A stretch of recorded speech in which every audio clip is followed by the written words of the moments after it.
Assalamualaikum warahmatullahi wabarakatuh.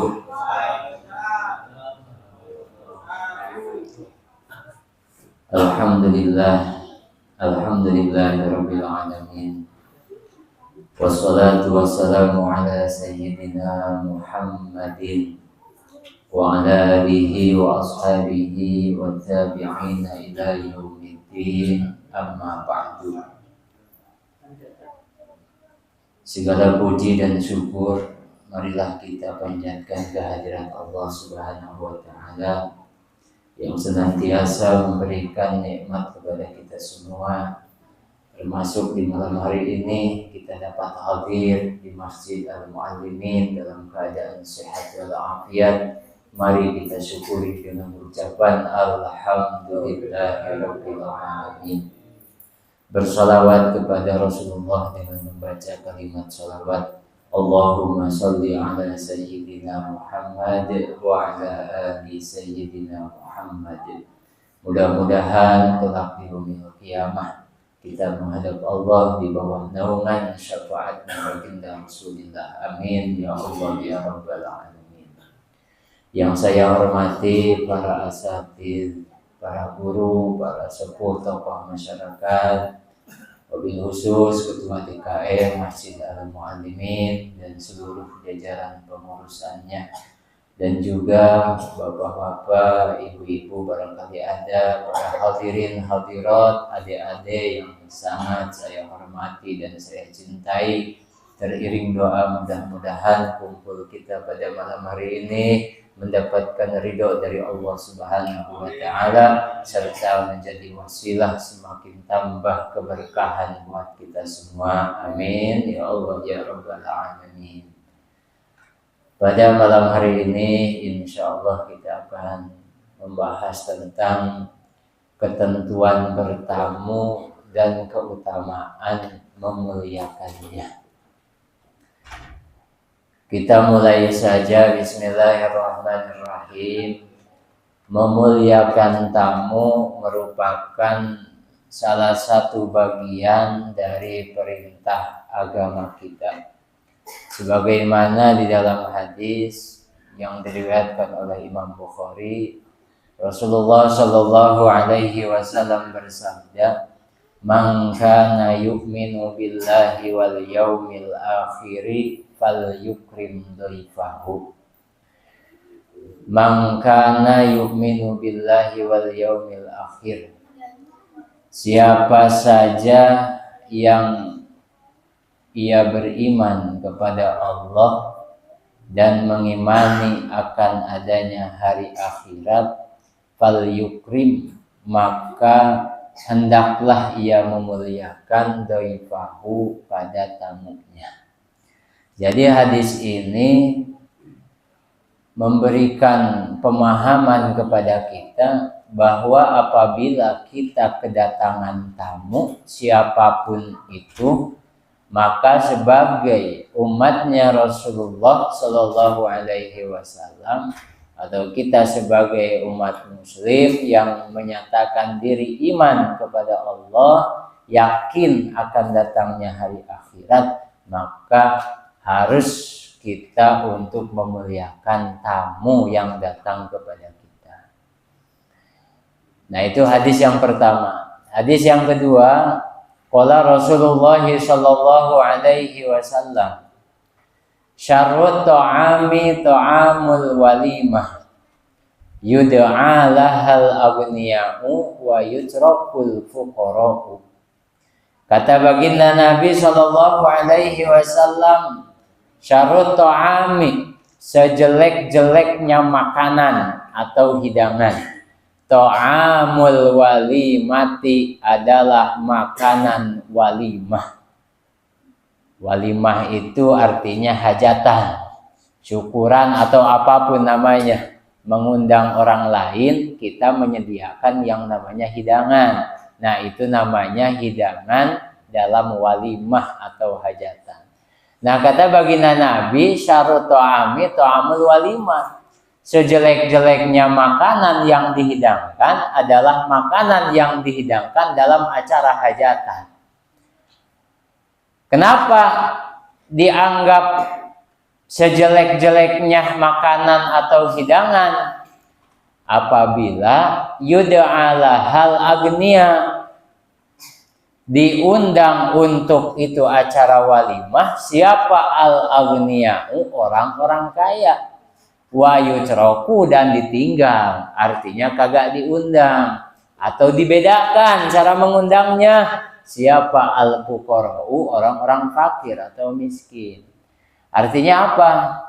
Kalau seandainya kita mau melangsungkan acara itu walimah, syukuran atau apapun namanya, yang di dalamnya kita mengundang masyarakat, maka kita tidak boleh yang namanya membeda-bedakan antara ini si kaya, ini si miskin. Kalau di dalamnya kita membedakan, oh ini mah buat si kaya, nah yang ini mah untuk si miskin, maka kata Nabi kalau caranya begitu maka itu adalah hidangan makanan yang paling jelek, kata Nabi. Nah maka hadis ini mengajarkan kepada kita agar supaya kita memperlakukan hal yang sama kepada masyarakat, baik yang statusnya kaya, biasa, maupun yang miskin. Kalangan atas, kalangan menengah, kalangan bawah, kalau kita mau mengadakan acara walimah, apapun namanya, kita tidak boleh membeda-bedakan. Baik dalam hal penyambutan atau undangan, atau dalam cara menjamu, itu nggak boleh. Kalau orang kaya di meja yang ini dikhususkan untuk orang kaya, kamu mah yang orang biasa jangan di sini aja. Nah itu gak boleh. Apalagi yang kita cari adalah keuntungan. Kenapa dibedain? Orang kaya mah segini, orang miskin mah segini. Cara penyambutannya juga beda, cara duduknya juga beda, cara menjamunya juga beda.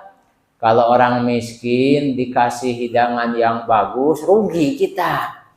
Lah dia makan isinya juga goceng. Sekali nyendok bisa paling kecil 25.000. Lah, rugi 20.000. Tapi kalau orang kaya yang datang, amplopnya 500.000, makannya paling 15.000. Karena orang kaya mah udah biasa. Kalau orang kismin alias miskin, itu kan aji mumpung. Apa baik yang disediain oleh tuan rumah diambil semua. Satenya 10 tusuk, belum baksonya, somai, es teler, sampai es doger, semuanya diambil. Rugi kita, makanya harus dibedain, katanya begitu. Maka kata Nabi, kalau kita membeda-bedakan siapa yang hadir, apalagi antara si kaya dengan si miskin, maka kata Nabi itu adalah acara walimah, bahkan hidangannya pun adalah hidangan yang paling jelek, kata Nabi Shallallahu Alaihi Wasallam. Maka hendaknya bagi kita yang sudah tahu, kita tidak boleh memperlakukan yang beda antara tamu, apakah itu yang kaya maupun yang miskin. Hadis riwayat Bukhari dan Muslim. Selanjutnya surah Az-Zariyat ayat 24 sampai ayat 27. A'udzu billahi minasyaitonir rajim. Bismillahirrahmanirrahim. Hal ataka haditsu dhaifi Ibrahim al-mukramin. Idkhalu 'alaihi faqalu salaman qala salamun qaumun munkarun. Faragha ila ahlihi faja'a bi'ijlin samin. Faqarrabahu ilaihim qala ala ta'kulun. Nah, artinya begini. Alataka haditsu dhaifi Ibrahim al-mukramin. Apakah sampai kepadamu berita, cerita, hikayat tentang tamunya Ibrahim yang dimuliakan, yaitu para malaikat. Jadi pada waktu itu ada 2 malaikat yang datang bertamu kepada siapa? Nabiullah Ibrahim alaihi salam. Idkhalu alaihi faqalu salama. Nah, ketika mereka 2 malaikat masuk ke tempatnya yaitu Ibrahim, maka mereka berkata salaman, artinya mereka mengucapkan salam. Karena memang kalau kita mau bertamu kepada siapapun, maka hendaklah kita meminta izin. Salah satunya adalah dengan mengucapkan salam. Qala salamun qaumum munkarun. Maka Nabi Ibrahim pun menjawab salam keduanya dengan mengucapkan salam. Faragha ila ahlihi faja'a bi'ijlin samin. Maka kemudian di dalam ayat 26-nya Nabi Ibrahim itu diam-diam meninggalkan tamunya tersebut, yaitu dua malaikat yang pada saat itu dalam ceritanya bahwa Nabi Ibrahim belum tahu bahwa ternyata yang datang itu adalah siapa? Malaikat.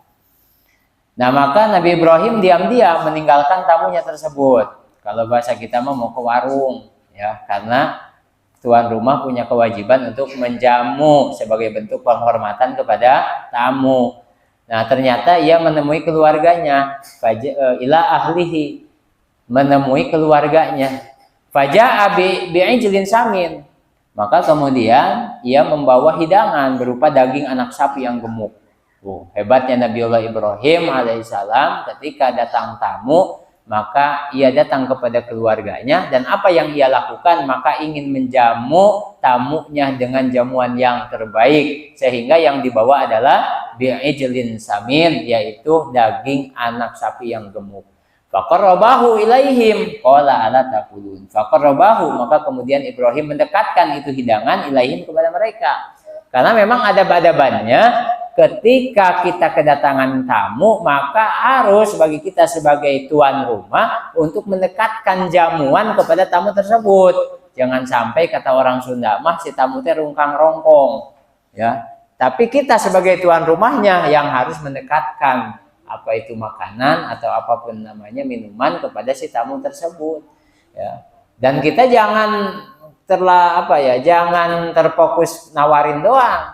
Tapi harus nyediain. Ini kadang-kadang kita kedatangan tamu siapapun itu, kadang-kadang kita menawarin doang, bikin maka agak. Cang, kopi apa kagak ini? Mau ngopi nggak? Lawan kan malu kalau ditanya begitu. Udah siapin aja, jangan kebanyakan nawarin, ujung-ujungnya kagak pernah bikinin. Bener kan? Nah, itu Nabiullah Ibrahim mah diam-diam, ya, kagak ada tawar-menawar. Gimana nih, makan nasi padang atau apa ini? Apa warteg aja? Kagak. Karena kalau tamu ditanya seperti itu lah malu. Ya, malu, ya. Padahal itu udah ngosongin perut dari rumah dengan harapannya supaya apa? Disiapin, ya, sama si tuan rumah. Makanya si tuan rumah harus paham, mengerti, ya, sebelum jangan kebanyakan nawarin, tetapi harus bikinin. Nah, itu yang dilakukan Nabi Ibrahim. Diam-diam keluar meninggalkan tamunya tanpa banyak basa-basi. Ternyata beliau menyiapkan hidangan berupa daging anak sapi yang gemuk. Nah, meskipun kalian ala taqulun, Nabi Ibrahim berkata, apakah kalian kagak makan? Nah, di dalam ayat berikutnya nih, cuman nggak saya bacain karena panjangan ini, ya. Di dalam ayat yang berikutnya, yaitu ke-28 dan seterusnya, maka sesungguhnya mereka tidak makan itu adalah karena mereka yang bertamu kepada Nabiullah Ibrahim adalah dua malaikat, di mana dua malaikat ini sebenarnya menjumpai Nabi Ibrahim alaihissalam, ingin memberikan kabar gembira, yaitu bahwa akan lahir anak yang kedua dari Nabi Ibrahim, berarti anak pertama dari Siti Hajar, yang mana anaknya itu nanti namanya adalah Ishak. Nah, tapi pelajaran pentingnya apa, Bapak sekalian? Saya tidak akan menceritakan tentang riwayatnya, tetapi pelajaran pentingnya bagi kita adalah tuan rumah memiliki kewajiban untuk menjamu dan memberikan pelayanan yang terbaik kepada tamu kita sesuai dengan kemampuan kita. Ya, bahasanya gini, Pak, kalau kita merasa gembira dengan tamu yang datang ke rumah kita, maka kita akan memberikan pelayanan yang terbaik. Yang tidak ada juga pasti diada-adain, meskipun modalnya ngutang sana sini atau ke warung sebelah. Kenapa? Saking bahagianya dan kita ingin menghormati tamu, meskipun tuntunannya adalah kita harus atau wajib menghormati dan melayani atau menjamu tamu sesuai dengan ukuran kemampuan kita. Dan ketika kita mampu untuk membelikan yang terbaik untuk tamu kita, maka niatkan, jangan niat sombong supaya disangka saya orang beradab. Jangan, tetapi niatkan ini adalah mengikuti Rasulullah SAW dan mengikuti apa yang dilakukan oleh para nabi sebelumnya, termasuk salah satunya adalah Kanjeng Nabi Ibrahim alaihissalam.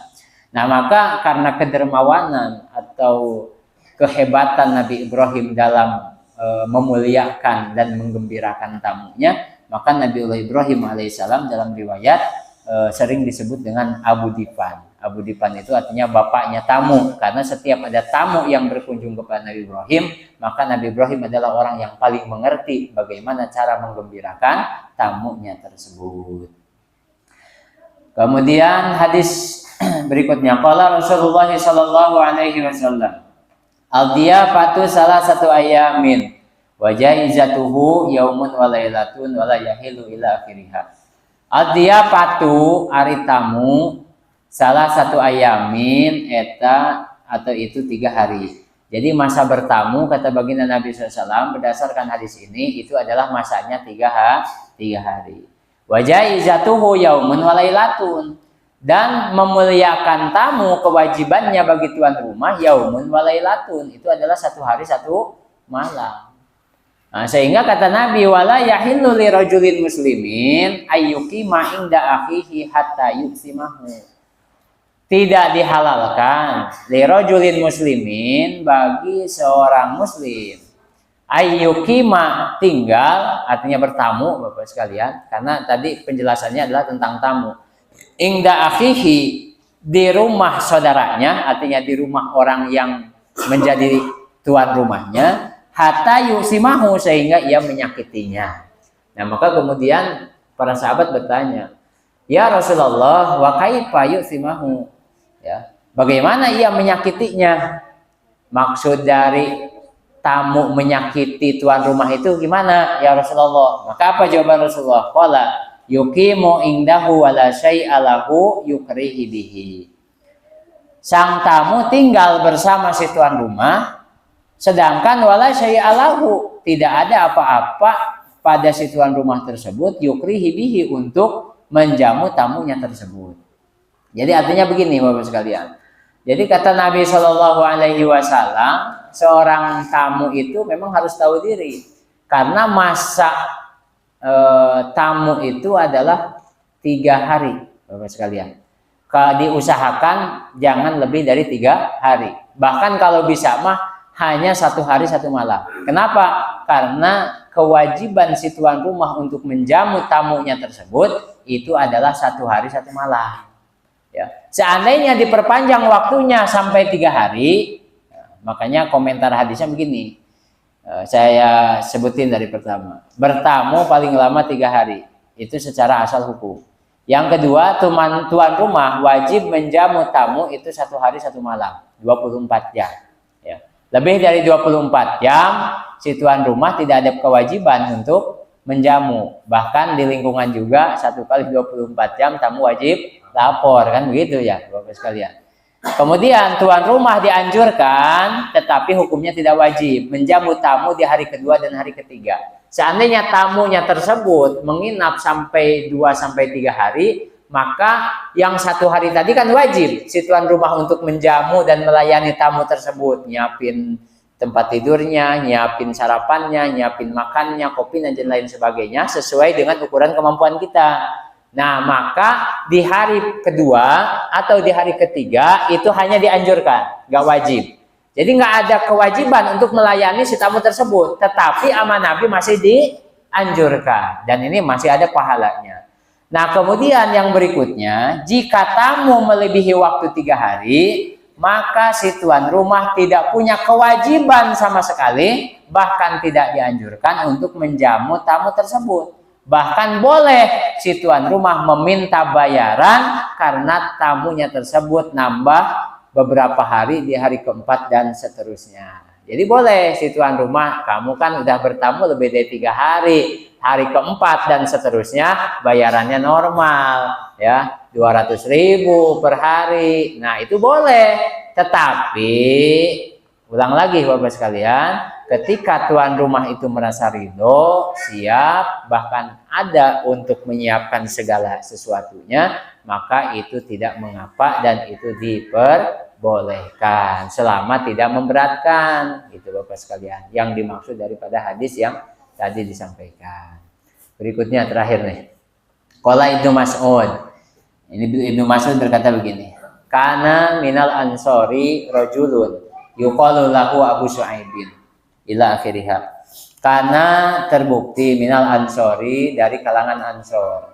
Siapa rajulun, ada seorang laki-laki. Yuqalu lahu Abu Syu'aibin, dikatakan atau namanya si laki-laki tersebut adalah Abu Syu'aib.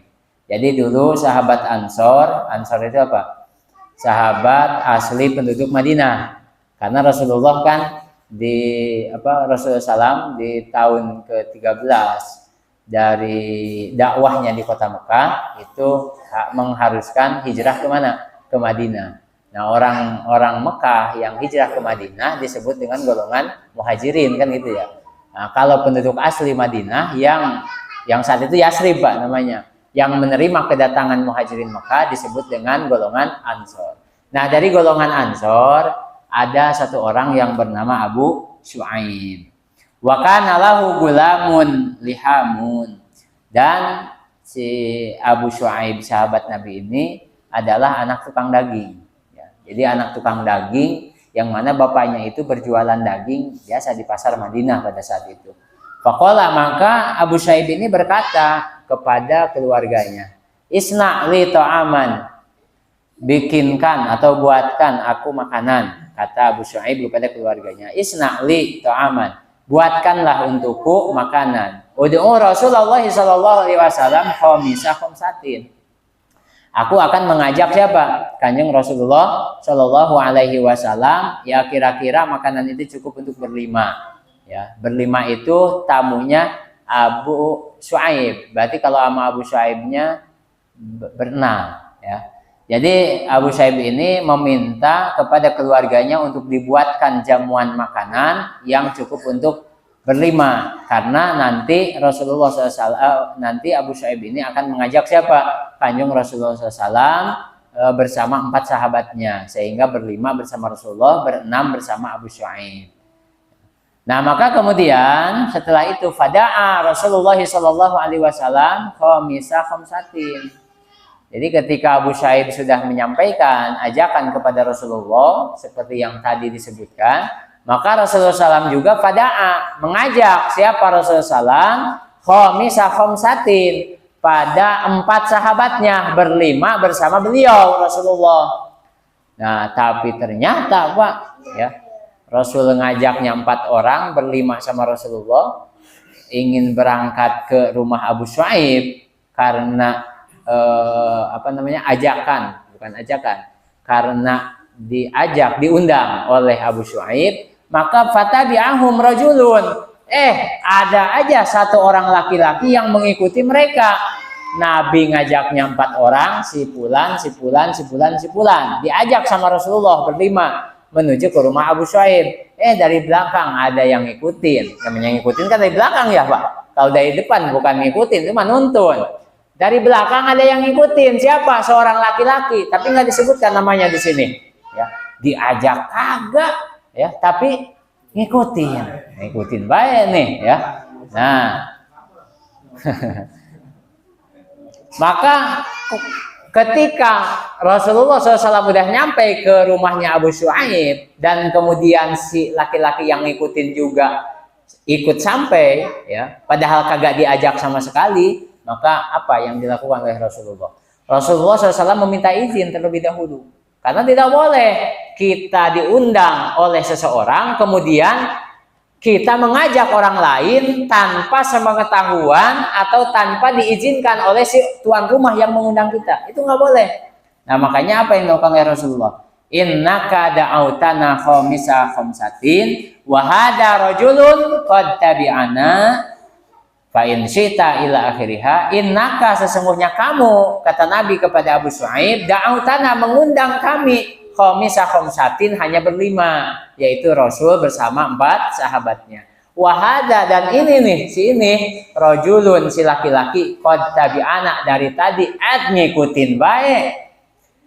Nah, maka apa izinnya, minta izinnya Rasulullah, fa in syi'ta idzan lahu. Jika engkau menghendaki ridho, maka izinkan dia. Tapi wa in syi'ta taraktuhu.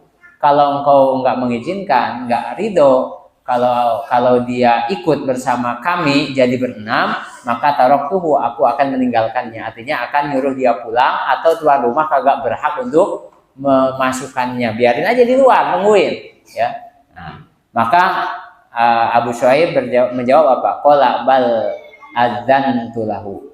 Bal adzantu lahu. Bal balikta adzantu, telah mengizinkan aku lahu padanya. Sehingga pada akhirnya si laki-laki yang ngikutin Nabi tadi diizinkan masuk oleh si Abu Shuaib tersebut. Sehingga berenam berarti bertujuh sama Abu Shuaib. Artinya kalau misalnya kita diundang nih Bapak sekalian, ada yang undang kita, yang misalnya Pak Ketua DKM diundang ya oleh Pak Maksudi, Pak Ketua DKM, nanti habis isya ke rumah saya ya.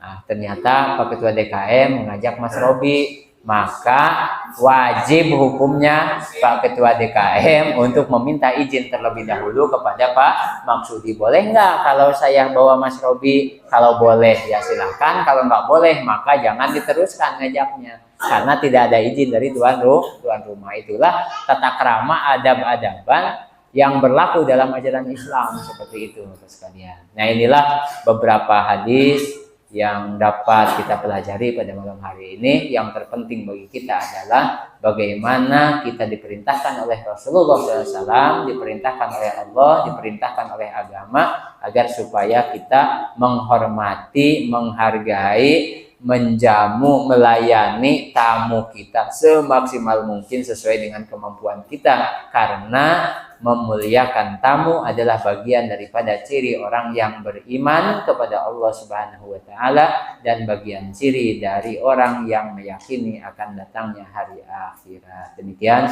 yang kita pelajari pada malam hari ini. Mudah-mudahan ada manfaatnya untuk kita semua.